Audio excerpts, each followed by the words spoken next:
Subscribe करें और bell दबाएं ताकि कोई खबर रह न जाए।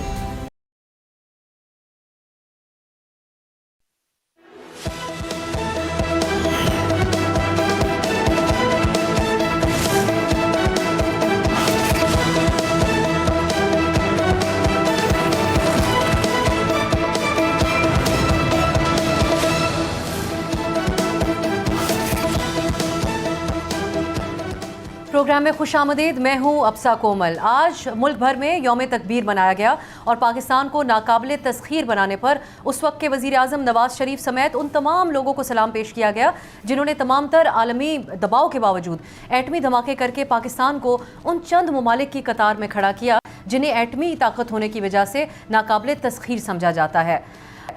हालिया पाक भारत कशीदगी के दौरान दुनिया ने पाकिस्तान को एक जौहरी ताकत होने की बुनियाद पर ही भारत जैसी बड़ी मुआशी ताकत के बराबर समझा और इसी को मद्देनज़र रखते हुए अमरीकी सदर डोनाल्ड ट्रंप ने जंग बंदी के लिए हंगामी बुनियादों पर किरदार अदा किया। अब अगर हम आपको बताएं कि पाकिस्तान के लिए एटमी ताकत बनना इतना आसान नहीं था। अमेरिका समेत कई ऐसी आलमी ताकतें हैं जिनका शदीद दबाव रहा।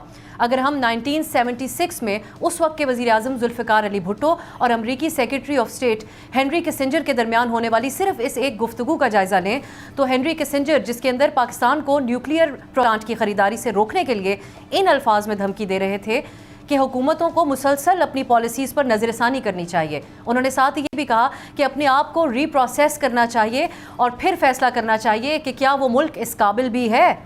फिर नाजरीन वक्त आगे बढ़ा और 1998 में भारत ने एटमी धमाके किए। उसके बाद भारतीय वुज़रा अब तकब्बुर से ये बयानात देते रहे कि पाकिस्तान अब भारत एक एटमी ताकत बन चुका है और पाकिस्तान अब जंग के लिए तैयार रहे और पाकिस्तानी सर झुका कर चलें। भारत तो एटमी ताकत बना मगर पाकिस्तान में भी एटमी ताकत के हवाले से तैयारियां शुरू हो गईं और इस दौरान अमरीकी सदर बिल क्लिंटन ने उस वक्त के वज़ीर आज़म नवाज शरीफ को संगीन नताइज की धमकी भी दी और मियां नवाज शरीफ के बकौल सदर क्लिंटन ने एटमी टेस्ट न करने के बदले पाकिस्तान को $5 अरब देने की पेशकश की, जिसको नज़रअंदाज कर दिया गया।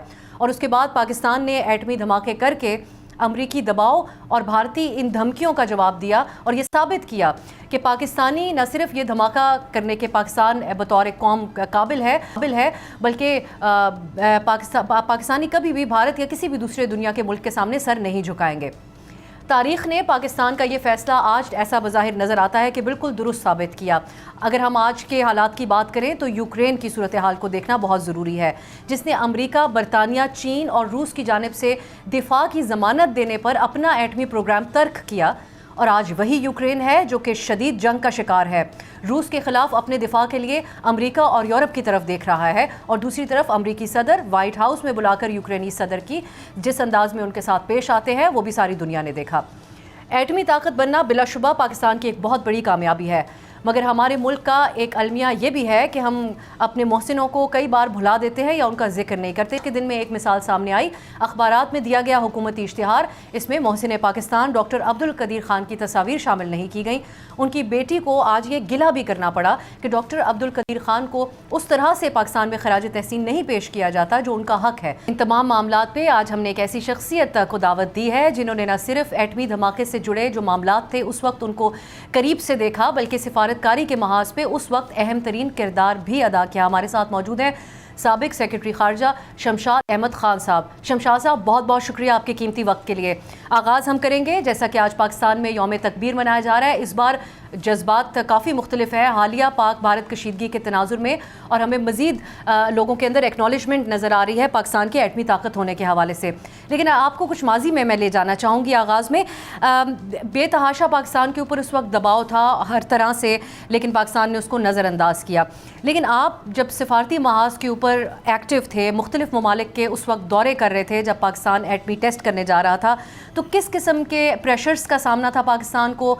दुनिया के क्या दलाइल थे पाकिस्तान की एटमी ताकत बनने के ख़िलाफ़ और आपकी तरफ से पाकिस्तान का क्या मौक़िफ़ पेश किया जा रहा था?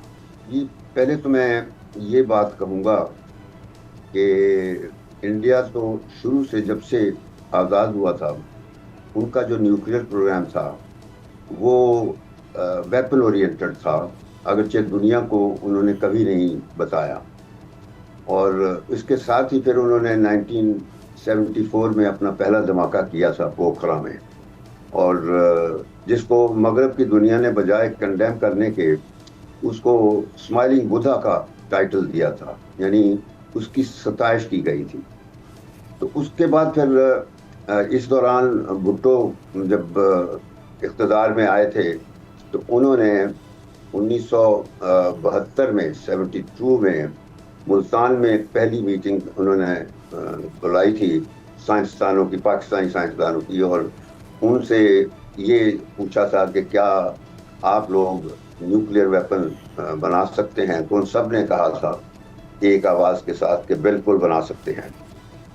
तो उसके बाद से फिर पाकिस्तानी साइंसदान न्यूक्लियर प्रोग्राम जो है उन्होंने शुरू किया था, और डॉक्टर अब्दुल कदीर खान वो मुल्क से बाहर होते थे हॉलैंड में, और वो उन्होंने फिर जुल्फ़िकार अली भुट्टो को ख़त लिखा, जिसके जवाब में फिर भुट्टो ने उसको इनवाइट किया, वो आए।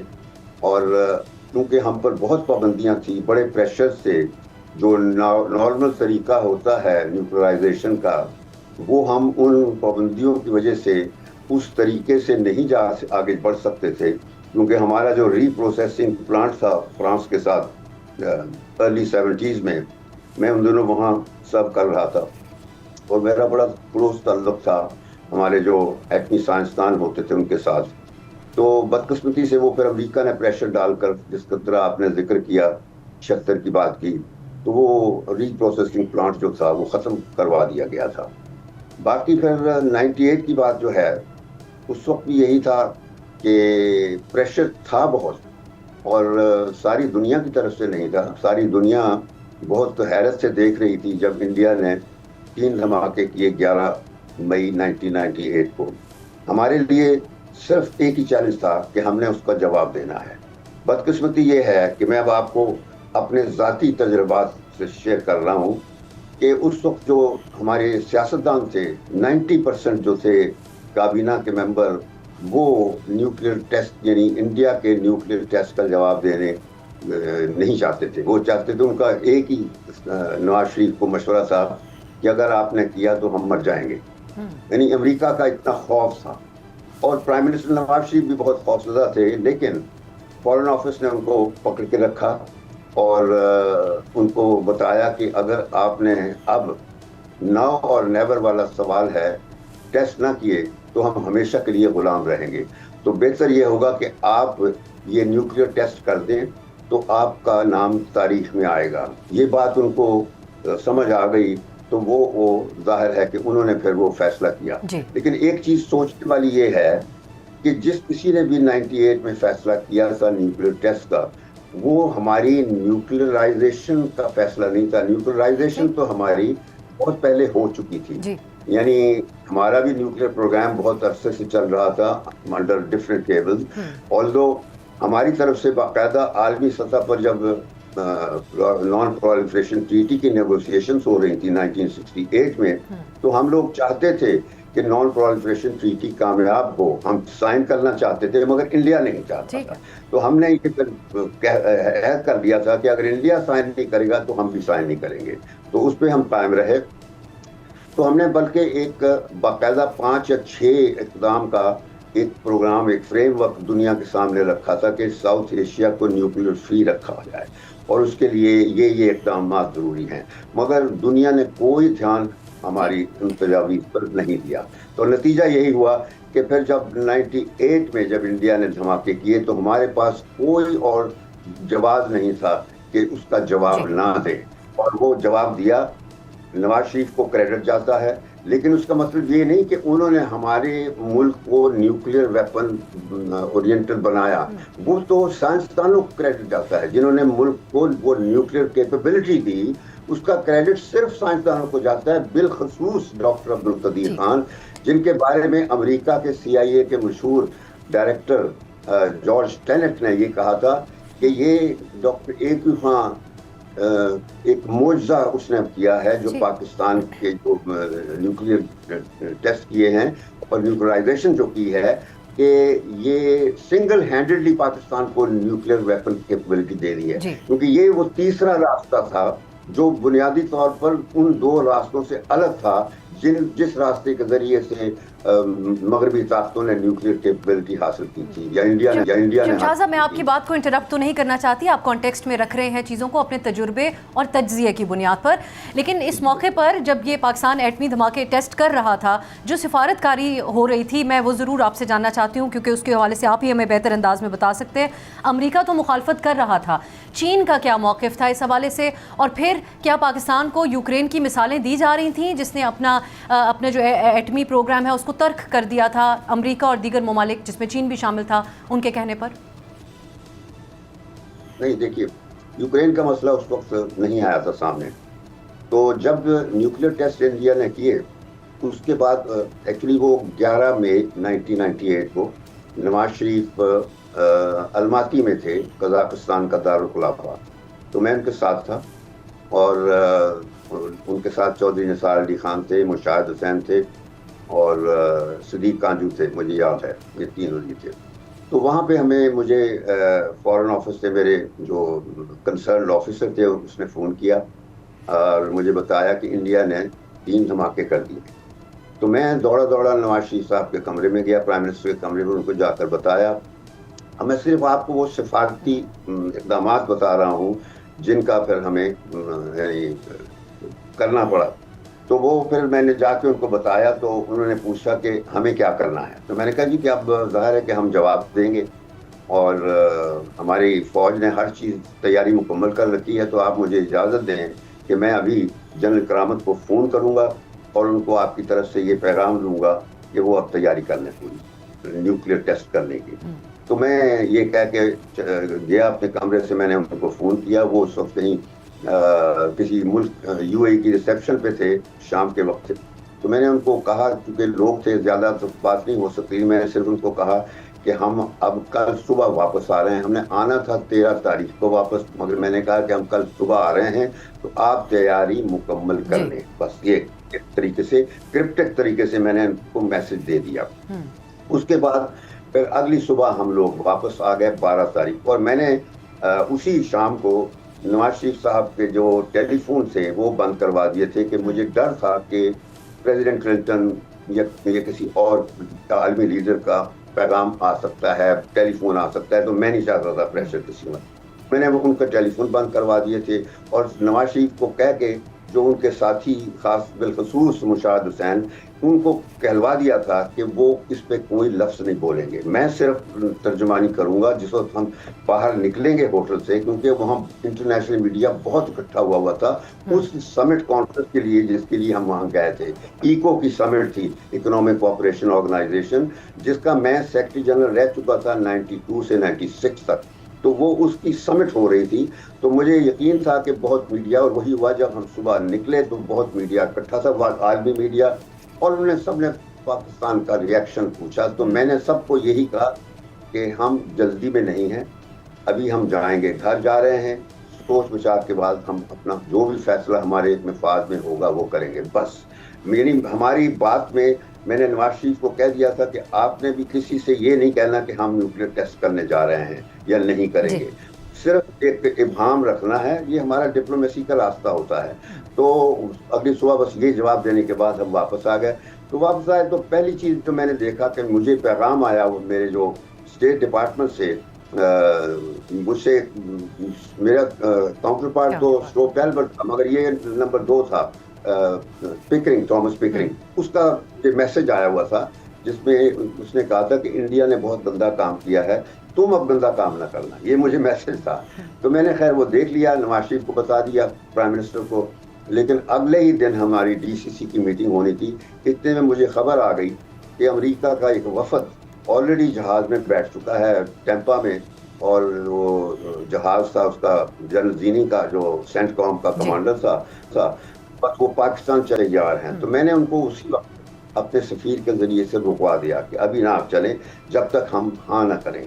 तो वो बहुत नाराज़ हुए कि ये फॉरेन सेक्रेटरी कहता है कि हमें रोक रहा है। तो उन्होंने जनरल जहांगीर करामत को फ़ोन किया कि जी आपके फॉरेन सेक्रेटरी ने हमें रुकवा दिया, हम तो जहाज़ में बैठे हैं चलने के लिए। तो जनरल साहब ने मुझे फ़ोन किया, जनरल करामत ने, کہ شمشاد یہ کیا ہو رہا ہے. میں نے کہا جی جو ہو رہا ہے وہ درست ہو رہا ہے, میں اس وقت تک ان کو ریسیو نہیں کروں گا جب تک ہم اپنی جو انسٹیٹیوشنل کارروائی ہے وہ مکمل نہ کر لیں. مطلب یہ تھا کہ پہلے ہمیں ڈیفنس کمیٹی کی میٹنگ کل ہے, اس کے بعد پھر کابینہ کی میٹنگ ہوگی, پھر میں پوزیشن میں ہوں گا کہ ان کے ساتھ کوئی بات کر سکوں. پہلے ہم نے اپنے پوزیشن خود طے کرنی ہے. اینڈ ہی فلی انڈرسٹوڈ, اس نے کہا بالکل درست ہے. تو اس وجہ سے ان کا ہم نے آنا روک لیا. وہ پھر دو دن کے بعد آئے. سفارتی اعتبار سے ایک ایک قدم آپ بتاتے ہیں کہ بڑا دھیان سے اس وقت اٹھایا گیا, اطلاعات کی بیسس پہ ہو یا سفارتی بیسس پہ ہو. میں بہت بہت شکریہ آپ کا شمشاد احمد خان صاحب کے قیمتی وقت کے لیے. یہ تاریخی واقعات ہیں جس کا حال آپ ہمیں بتا رہے تھے. اور آج کے دن ناظرین 1998 میں سفارتی لیولز کے اوپر پاکستان کیا کر رہا تھا, اس کے اوپر روشنی ڈالی شمشاد صاحب نے. ہم ایک بریک کی طرف جائیں گے اور پھر واپس آ کے ہم بات کریں گے ایک ایسا بل جو پاکستان کے ایوانوں میں پاس ہوا اور اس کو پاکستان میں بچوں کے جو رائٹس ہیں, حقوق ہیں, اس کے حوالے سے بہت بڑی کامیابی قرار دیا جا رہا ہے. اس پہ تفصیلی بات ہوگی ایک بریک کے بعد.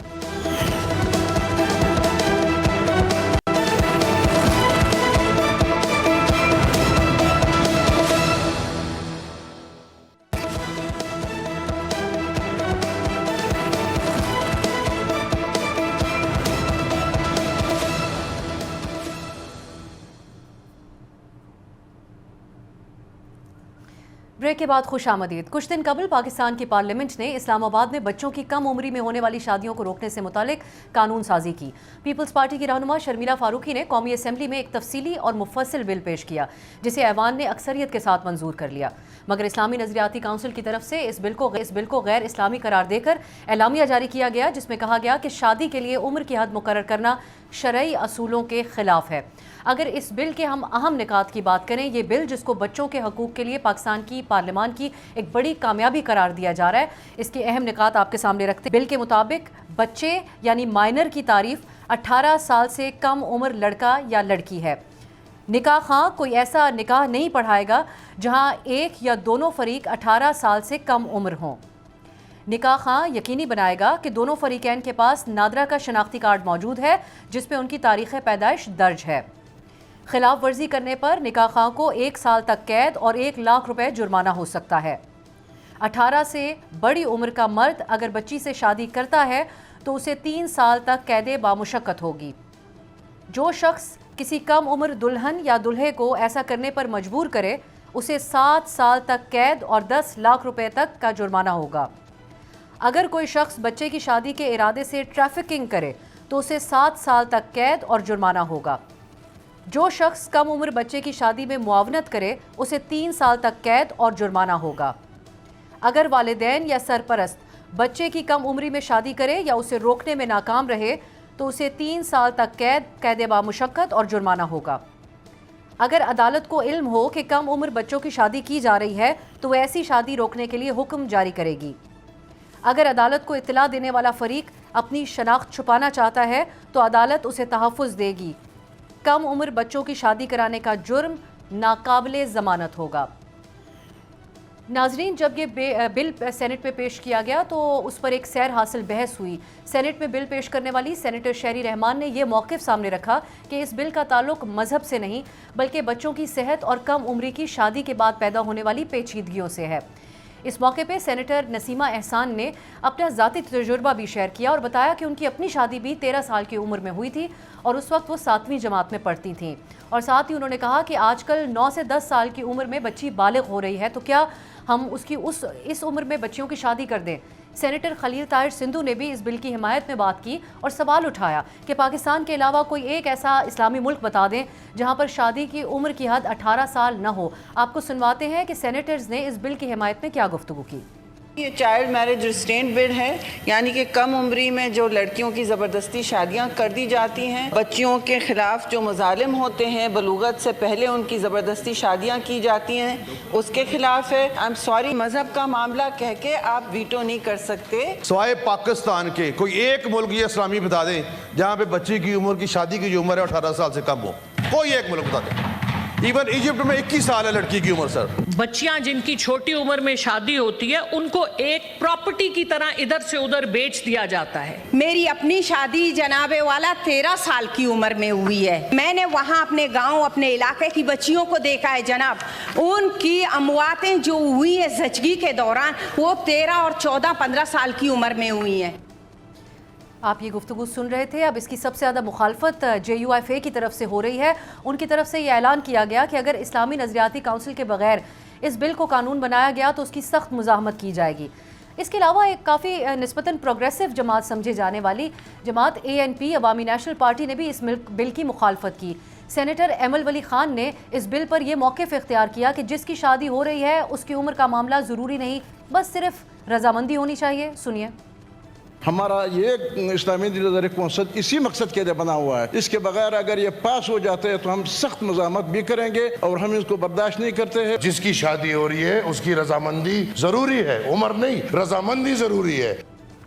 دوسری طرف اقوام متحدہ میں پاکستان کے نمائندہ برائے خواتین جمشید قاضی نے برطانوی جریدے دی گارڈین سے بات کرتے ہوئے کہا کہ پاکستان میں اس طرح کی قانون سازی عالمی سطح پر خواتین کے حقوق کے لیے تیزی سے تاریک ہوتے منظرنامے میں ایک امید کا لمحہ ہے. یہ بل ان کے نظر میں اس لحاظ سے بھی اہم ہے کہ پاکستانی پارلیمان نے بے تحاشا مخالفت کے باوجود اسے پاس کیا.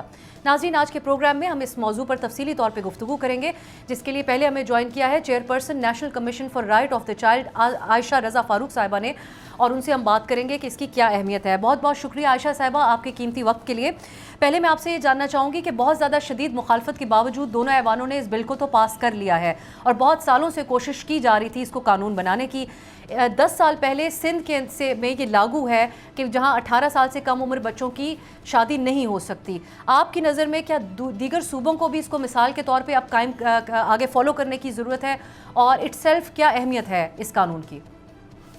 جی thank you for having me on your show. اس کی بہت اہمیت ہے. میرا خیال ہے یہ بل بہت دیر سے پاس ہوا ہے, اس کو بہت جلدی پاس ہو جانا چاہیے تھا, کنسیڈرنگ کہ سندھ نے چائلڈ میرج ریسٹرین بل 2013 میں پاس کر لیا تھا. یہ کچھ اسٹڈیز ہیں جو بھی بتاتی ہیں کہ پاکستان میں اس وقت 19 ملین چائلڈ برائڈز ہیں. پاکستان پوری دنیا میں 6 نمبر پہ ہے ان ممالک میں جہاں پہ سب سے زیادہ کم عمر کی بچوں کی شادیاں ہوتی ہیں, اور کچھ اعداد و شمار کے مطابق ہر 6 میں سے 1 عورت جو ہے اس کی کم عمری میں شادی ہوتی ہے. سو آئی تھنک یہ بہت پازیٹیو ایک نیوز ہے, اس کو ہم بہت سیلیبریٹ کر رہی ہے کمیشن, اور اس کے ساتھ ساتھ ہم پہلے سے ساری جو 3 صوبے جہاں پہ بھی یہ بل نہیں ایسا پاس ہوا, جس میں خیبر پختونخوا, بلوچستان اور پنجاب ہیں, ہم ان کی حکومتوں سے چیف منسٹرز کے ساتھ بڑے کلوزلی ایڈوکیٹ کر رہے ہیں کہ وہاں بھی ایسے بل ضرور پاس ہونے چاہیے. اور نہ صرف یہ بل بچوں کی عمر کو دونوں کو اکٹھے 18 سال کرتا ہے, لیکن اس میں بہت سی اچھی شکیں ہیں, جن میں ایک شک کہتی ہے کہ جب ٹائم آف سولمنائزیشن ہے, جب نکاح پڑھایا جائے, بے شک وہ نکاح خواہ ہو کوئی اور گھر کا فرد ہو, اس وقت یہ ڈٹرمن کرنا ضروری ہے کہ دونوں برائڈ اور گروم, لڑکا اور لڑکی کے پاس ویلڈ CNIC کارڈ موجود ہونا چاہیے جو یہ بتائے گا کہ ان کی عمر واقعی 18 سال ہے یا نہیں. پھر اگر دلہا یا دلہن, لڑکا یا لڑکی میں سے کوئی ایک پارٹی 18 سال سے بڑی عمر کی ہے اور وہ اپنے 18 سے کم عمر کے اسپاؤس سے شادی کے لیے رضامند ہو جاتی ہے, تو اس کے اوپر بھی بڑی ہیوی پینلٹیز ڈالی جا رہی ہیں. سو آئی تھنک یہ بہت مؤثر اچھا قانون ہے جس کے اوپر بڑی ڈیلیبریشن کی گئی ہے, اور جتنی جلد اس کو انشاءاللہ پریزیڈنٹ صاحب اسینٹ کرتے ہیں تو اس کو ایکٹ بننا چاہیے, اور اس کے بعد باقی صوبے جہاں پہ ایسا بل ابھی نہیں موجود ہے وہاں پہ بھی قانون سازی جلد ہو جانی چاہیے. اس بل کی مخالفت میں جو آوازیں سامنے آئیں اس کا میں ذکر کرنا چاہوں گی. اسلامی نظریاتی کونسل کی طرف سے بھی اس کے اوپر ایک موقف سامنے ہے, اور سینٹ میں سینیٹر ایمل ولی نے اس کے اوپر ANP کا موقف یہ سامنے رکھا کہ یہ مغربی ویسٹرن کلچر ہے جس کو ہماری طرف سے فالو کیا جا رہا ہے. دوسرا اعتراض اس کے اوپر یہ ہے کہ جب پہلے سے شادی کے حوالے سے قوانین موجود ہیں تو اس کی ضرورت کیوں پیش آئی, اس پہ آپ کیا کہیں گے؟ देखिए, एक तो बहुत से मुस्लिम ममालिक जिनमें जॉर्डन शामिल है, जिसमें मलेशिया शामिल है, इंडोनेशिया शामिल है, और भी बहुत लंबी लिस्ट है, वहाँ सब पे इस तरह की कानून साजी पहले ही मौजूद है। तो ये कोई इस्लाम के रूह के अगेंस्ट ये नहीं है। मैं यहाँ पे हवाला देना चाहूँगी फेडरल शरीयत कोर्ट की 2022 और 23 की जजमेंट है, जहाँ पे जब सिंध में ये कानून पास हुआ तो किसी ने इस कानून को रेफर किया काउंसिल ऑफ इस्लामिक आइडियोलॉजी में, और उसको चैलेंज किया गया फिर फेडरल शरीयत कोर्ट में।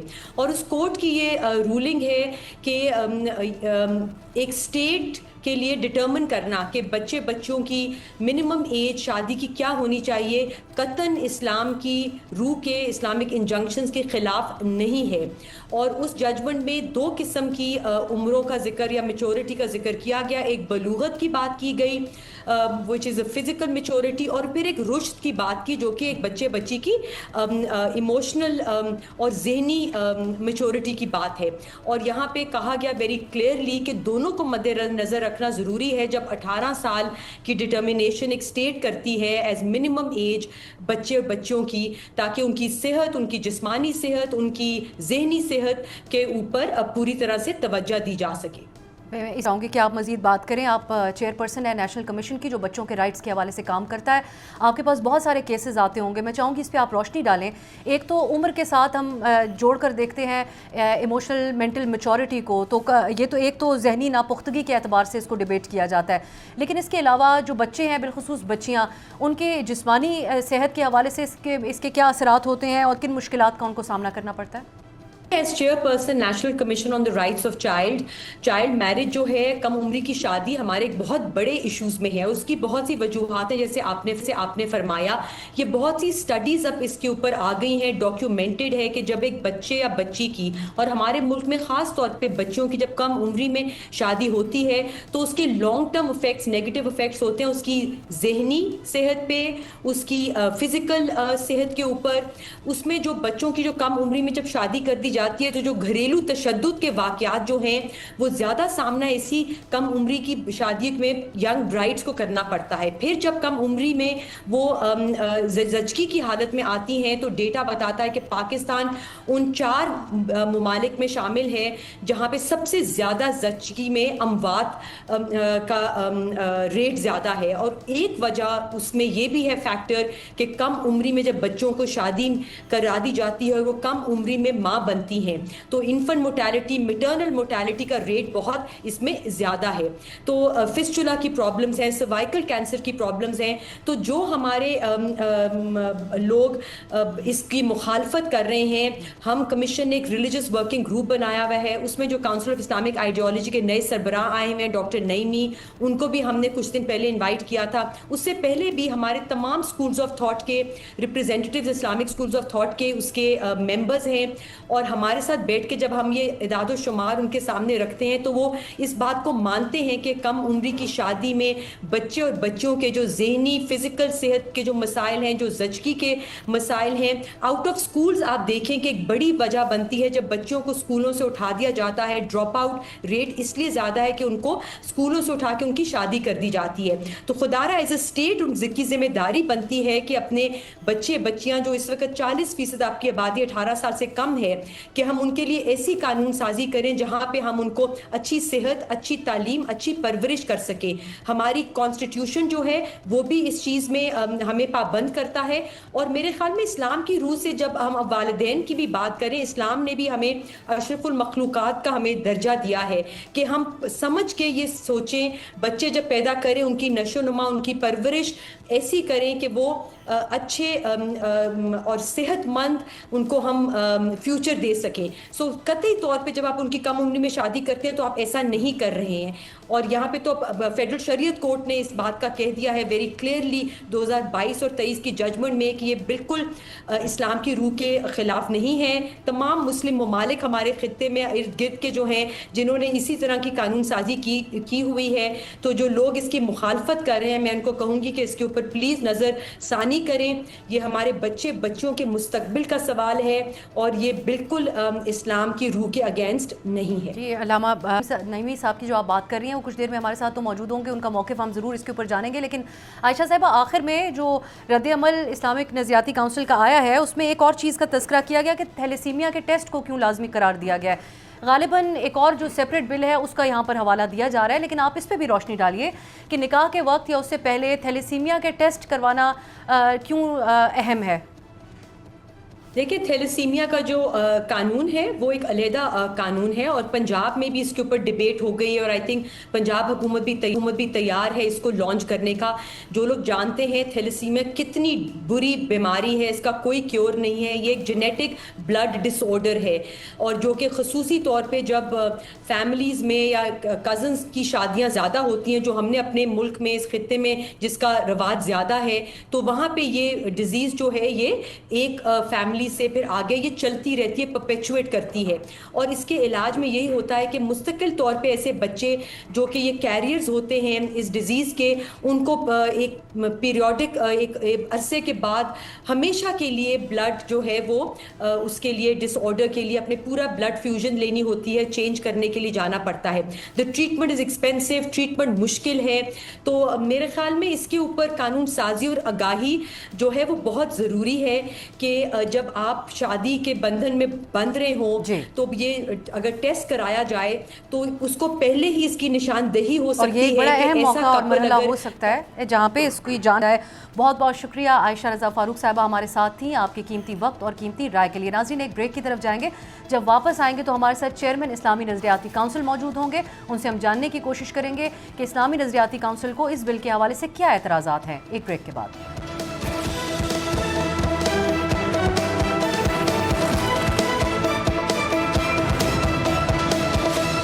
بریک کے بعد خوش آمدید. جیسا کہ ہم بات کر رہے تھے 18 سال سے کم عمر بچوں کی جو شادی ہے اس کو غیر قانونی قرار دیا گیا ہے. اس کے اوپر اسلامی نظریاتی کونسل کی طرف سے رد عمل دیا گیا اور اس کی مخالفت کی گئی ہے. ہم بات کرتے ہیں چیئرمین اسلامی نظریاتی کونسل ڈاکٹر علامہ راغب نعیمی صاحب اس وقت ہمارے ساتھ موجود ہیں. بہت بہت شکریہ راغب نعیمی صاحب آپ کے قیمتی وقت کے لیے. آپ سے میں یہ جاننا چاہوں گی کہ اسلامی نظریاتی کونسل کی طرف سے کم عمری کی شادی کو روکنے سے متعلق بل کی مخالفت کیوں کی گئی؟ وہ کون سے ایسے نکات ہیں جن کی بنیاد پر آپ ایسا سمجھتے ہیں کہ یہ بل اور اس میں شامل کی جانے والی سزائیں غیر اسلامی ہیں؟ بنیادی طور پہ جو نکات اسلامی نظریاتی کونسل کے ممبران کے سامنے تھے وہ درج ذیل ہیں. نمبر 1 کہ بلوغت کی تعریف اور بلوغت کی عمر کیا ہے. ایک یہ بڑا اہم معاملہ ہے جس پر پورے کی پورا یہ معاملہ چلتا ہے.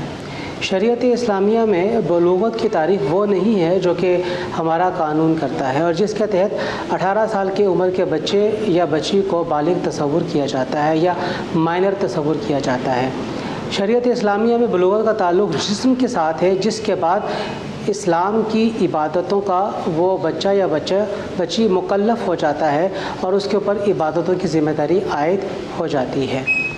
دوسرا بڑا اہم معاملہ یہ ہے کہ شریعت اسلامیہ میں نکاح کے لیے عمر کا تعین, ہمارے پاس کوئی بھی ایسی آیت یا ہمارے پاس کوئی بھی ایسی حدیث موجود نہیں ہے جو کہ نکاح کی عمر کا تعین اس طرح کرتا ہو کہ اگر کوئی اس سے کم عمر میں نکاح کرے گا تو وہ جرم قرار دیا جائے گا اور اگر زیادہ عمر میں کرے گا تو وہ ویلڈ ہوگا.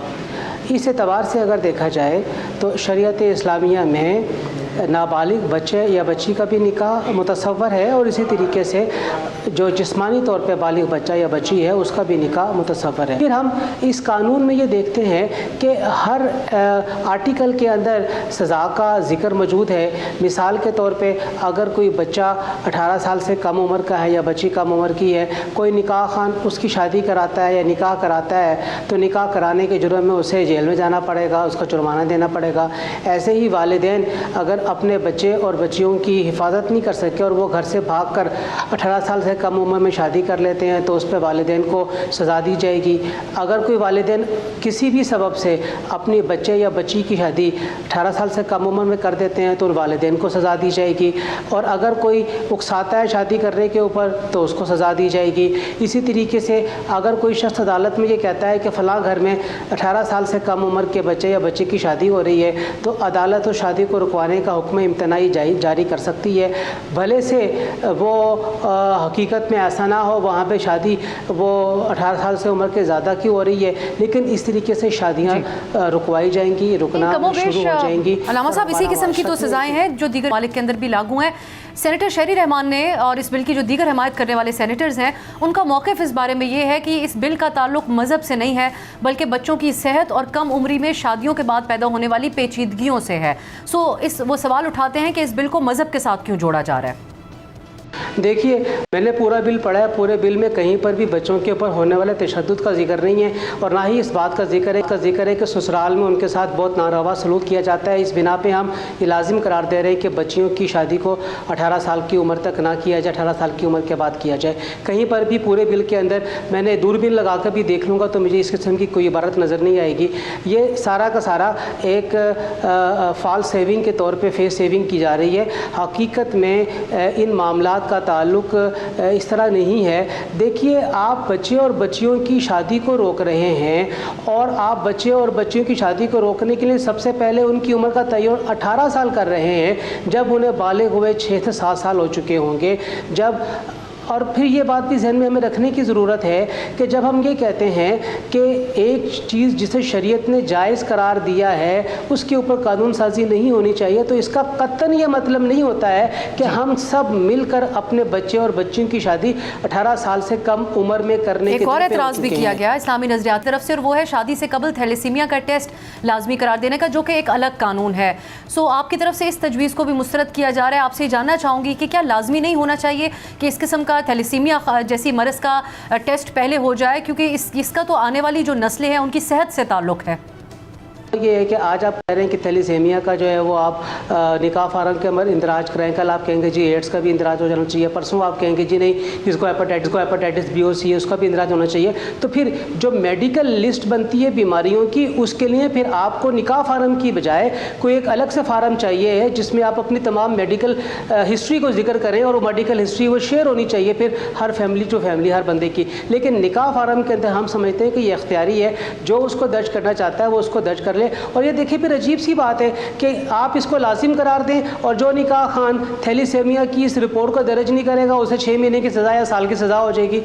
ये निकाह खान का क्या कसूर है? तो जब कानून साजी हो मुआशरे में तो सिर्फ एक तरफा नहीं होनी चाहिए, वन साइडेड नहीं होनी चाहिए। मुआशरे के जितने भी एस्पेक्ट्स हैं और जितने भी तबकात हैं, उन तमाम के मामलात और रवैये और उनकी सकाफ़त और उनके रुझानात का ख्याल रख के हमें कानून साजी की तरफ जाना। बहुत बहुत शुक्रिया। अलामा राग़िब हमारे साथ मौजूद थे। नाज़रीन, ये कहते हुए कि पाकिस्तान में 29% लड़कियों की शादी 18 साल तक हो जाती है, 4% ऐसी हैं जिनकी 15 साल की उम्र में होती है, और लड़कियां इसकी वजह से ना तालीम मुकम्मल कर सकती हैं, और इस कम उम्री में ज़चगी की सूरत में उनकी जो सेहत है उसको उनकी जान को शदीद खदशात लाहक हो जाते हैं। ये बिल पास करने पे इसीलिए इस वक्त दुनिया पाकिस्तान की मोतरफ है, और इसको बच्चों के हकूक़ के हवाले से बड़ी कामयाबी करार दिया जा रहा है। अब हमें देखना होगा कि क्या सिंध और वफाक की इस मिसाल को पाकिस्तान के दीगर सूबे भी फॉलो करते हैं या नहीं। आज के लिए इजाज़त दीजिए, खुदा हाफिज़।